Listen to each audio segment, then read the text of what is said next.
Hi everyone, it's me, Flipper's Paragraph, back with another review, this time of the 2000s film In the Mood for Love, directed by Wong Kar Wai, starring Tony Leung and Maggie Cheung.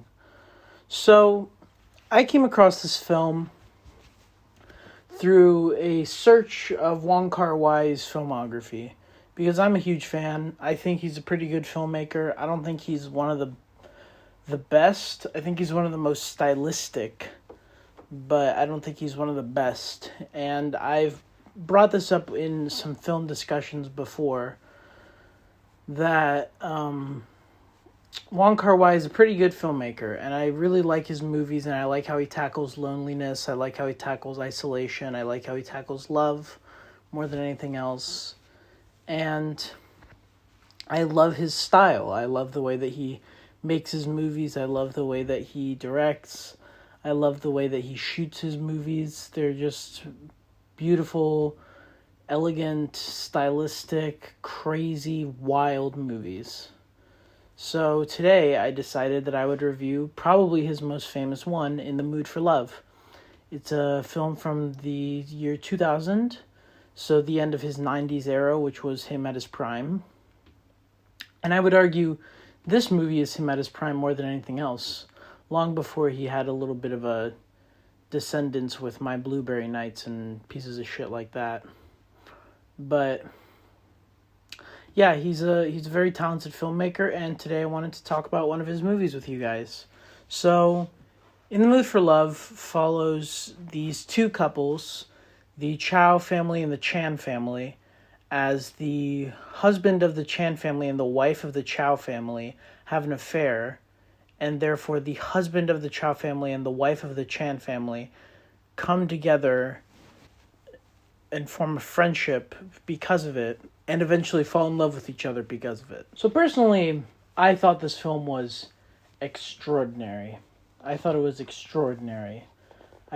beautiful, I thought it was poetic, I thought it was well made, well shot, well edited.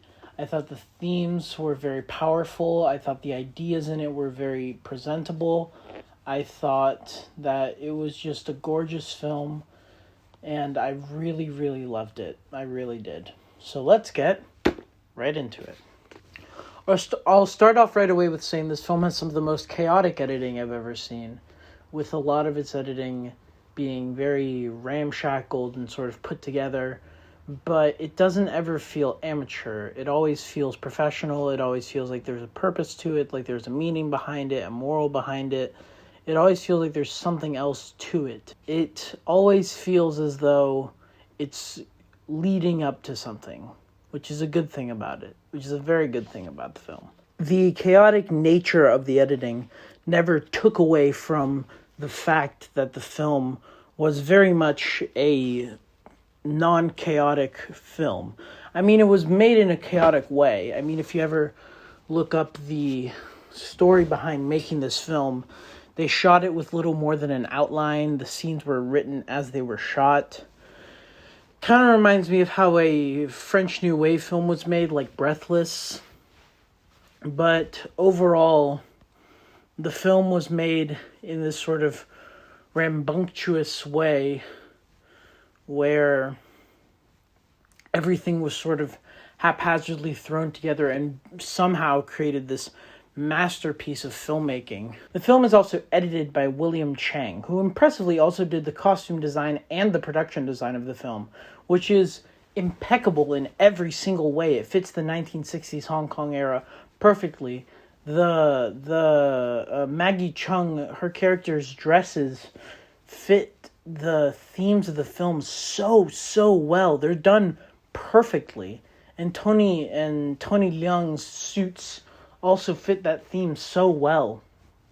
All of it, all of the costumes and all of the production design, this apartment complex that they live in, the noodle shop that they go to, this random like wall that they hang out at, it's all just done so well. And this film also, along with mentioning the production design, there's not that many locations, and that's intentional. There's only like 3 locations, and they're all shot in a very similar way. Like, there's this one shot of them walking up the stairs to go to their apartment, and it's done in the exact same way, like 8 different times, where the camera will like just tilt up like that. And overall, it just creates this effect of circularness and this existential nightmare that they're trapped in and that they can't escape. Like, what do you do when you find out that your spouse is cheating on you? Besides just keep living your life in this like circular, repetitive nature, because every day is just, my wife is cheating on me, my wife is cheating on me, my wife is cheating on me. So it's very poignant with its themes and very poignant with its message and very deliberate with its production design and its costume design and its makeup and its hair. Especially the hair on Maggie Cheung is gorgeous all of the time, and it always fits with the story. She's like done up in this way where it's like you can tell that she's supposed to be this like conservative little housewife, but she doesn't want to be, and it's just beautifully done. It's honestly beautifully done. There's this beautiful traditional music, and there's a lot of repeated music, which fits into the theme of repetition that I talked about earlier. There's this one theme that goes like bum bum bum bum bum bum. It's like this little waltz with violins, and there's also a Brazilian song that's playing, sung by somebody who is very clearly not Brazilian.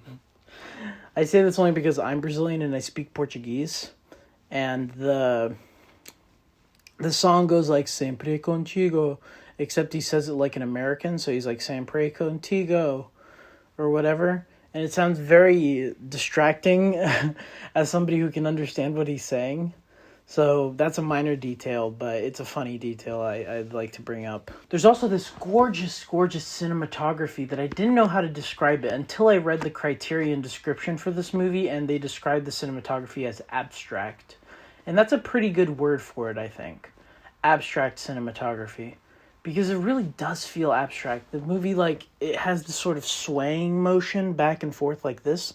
Because a lot of shots will, like, they'll like truck into frame, or they'll truck out of frame, or they'll go back and forth like this between, like, there'll be a scene happening and they'll go like this back and forth, back and forth, back and forth.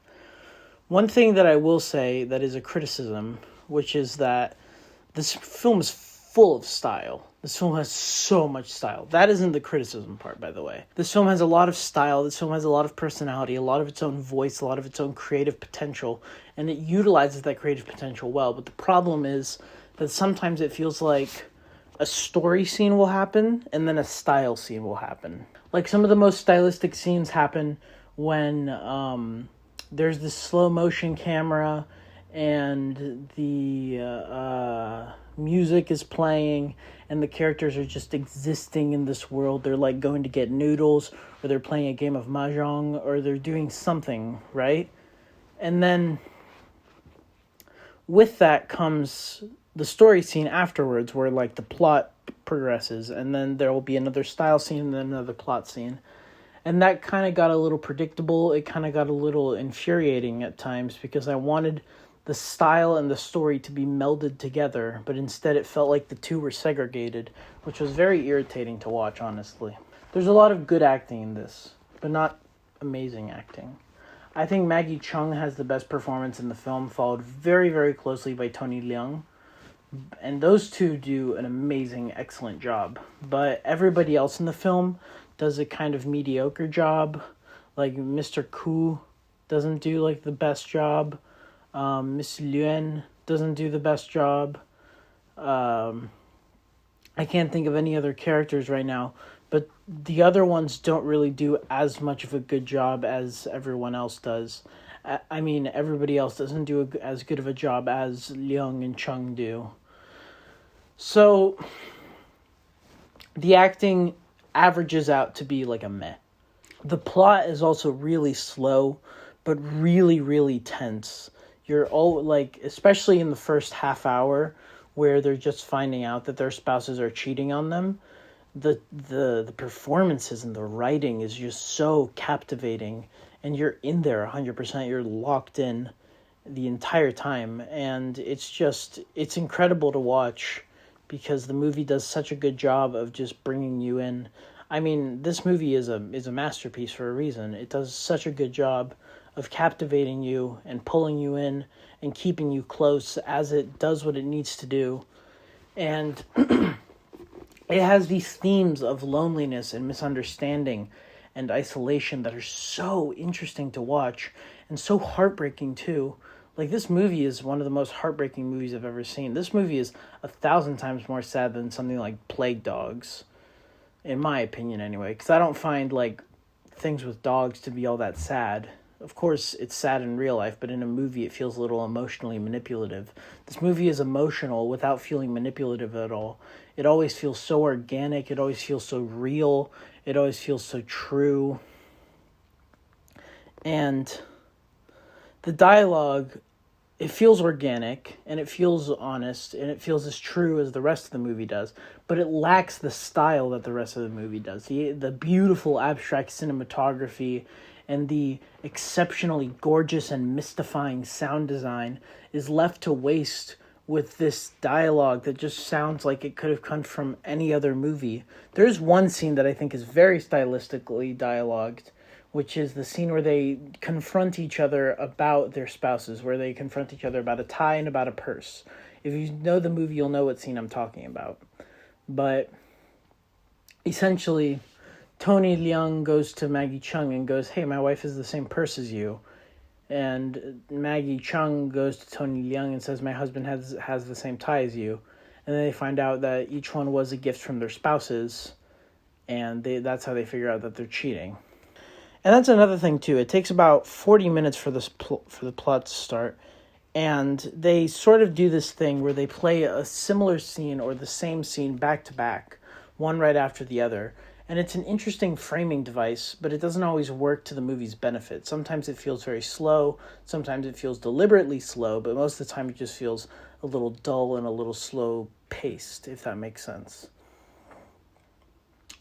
Speaking of slow pace, the movie also takes about 40 minutes for the real plot to start, which is a bit of a criticism, but I wouldn't say it's like the biggest deal of them all, because it still works. That's the most important thing, is that the plot still works, the story still works, everything about the film still works in totality, but it just takes a while for the film to actually get started. This movie is also very fun to interpret and to analyze and to break down, but that doesn't necessarily mean it's a good movie. It happens to be a good movie, but I just wanted to make that point clear. There's a lot of movies that are fun to break down and analyze, like Kubrick movies, for example, are really fun to break down and analyze, and I love some of Kubrick's movies, but The Killing is not that good, but it's still fun to analyze and stuff. The story is slow. It's very slow. And that wouldn't be a problem on its own, but the problem is that it's also very loose and imprecise. It isn't very specific about what it wants to be or who it's targeted to or what it's trying to do. Instead, it's just this mirage of things that it's trying to be.